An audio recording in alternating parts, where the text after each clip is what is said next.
I don't know about you, but I know for me that the time we are in right now is a very crucial time of our existence. We are witnessing more evidently now a time of healing. If you go onto social media or any other form of platforms um, where people are expressing themselves, you will see that everyone is on some form of healing.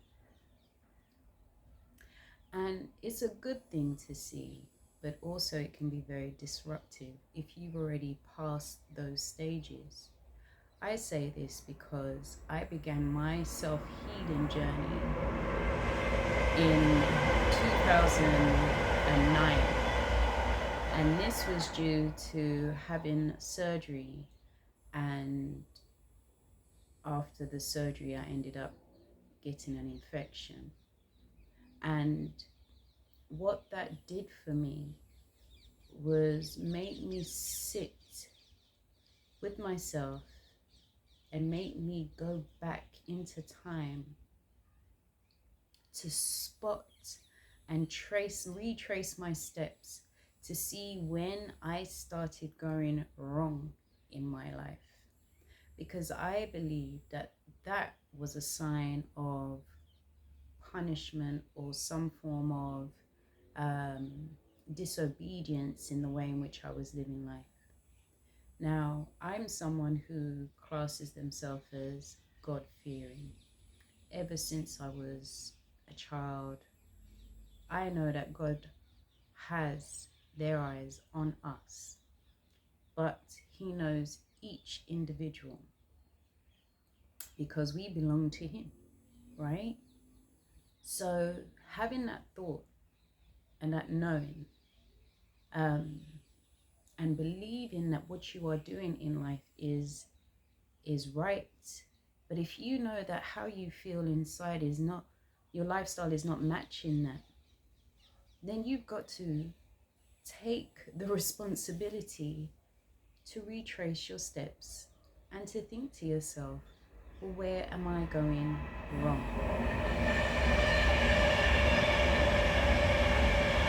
Now, in my case, what I believe I did was I stopped listening to God when I was given instructions, when I was told not to go there and I went there, when curiosity took the better of me, when I thought to myself, oh, it won't harm me, I'm making excuses. When you have to justify something that you know you're not supposed to do, please know you're not supposed to do it. And so with that, when I thought about the years accumulated in disobeying, in not doing the right things, overcompensating, I always feel like I'm being pulled here to and fro, and I can never have no time for myself. My body literally held me at ransom. And I knew this is God speaking to me from within. You now have to make a choice. It's either you keep up appearances or your life. And that's what it came down to for me to make the change. How many of us get the chance to do that, or how many of us do not get the chance to do that? And when I was in that position, I was in a bad condition.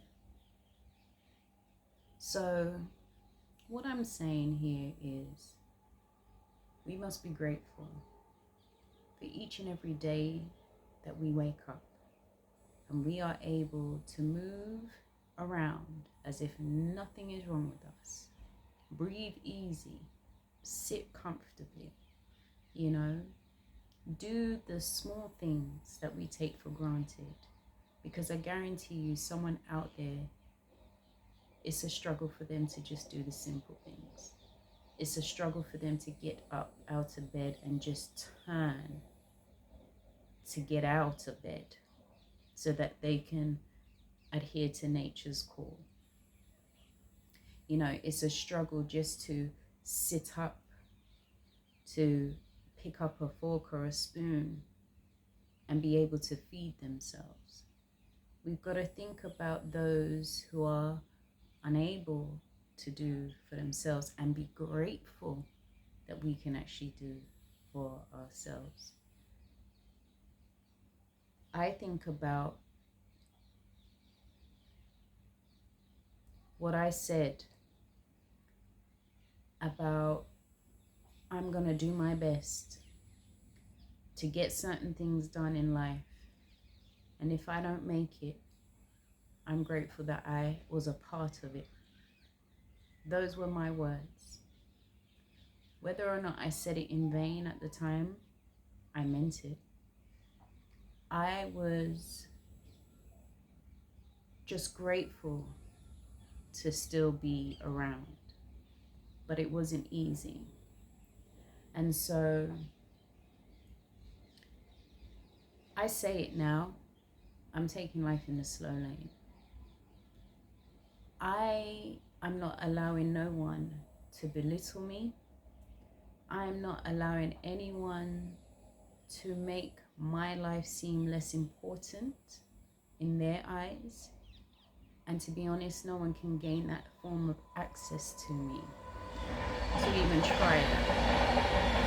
And what you'll find is that all these so-called wise tales, all the little innuendos and words that are used and catchphrases, a lot of these have meaning. Whether or not people want to see that as guidance or warnings, know that these words carry weight.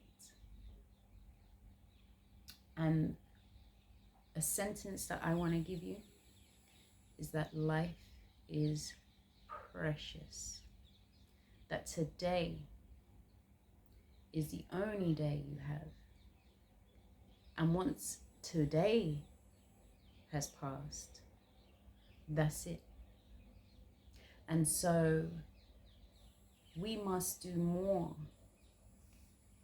that's appreciative to the time that we have here when we are here, and don't settle for less, and to not belittle ourselves, and to put our best foot forward.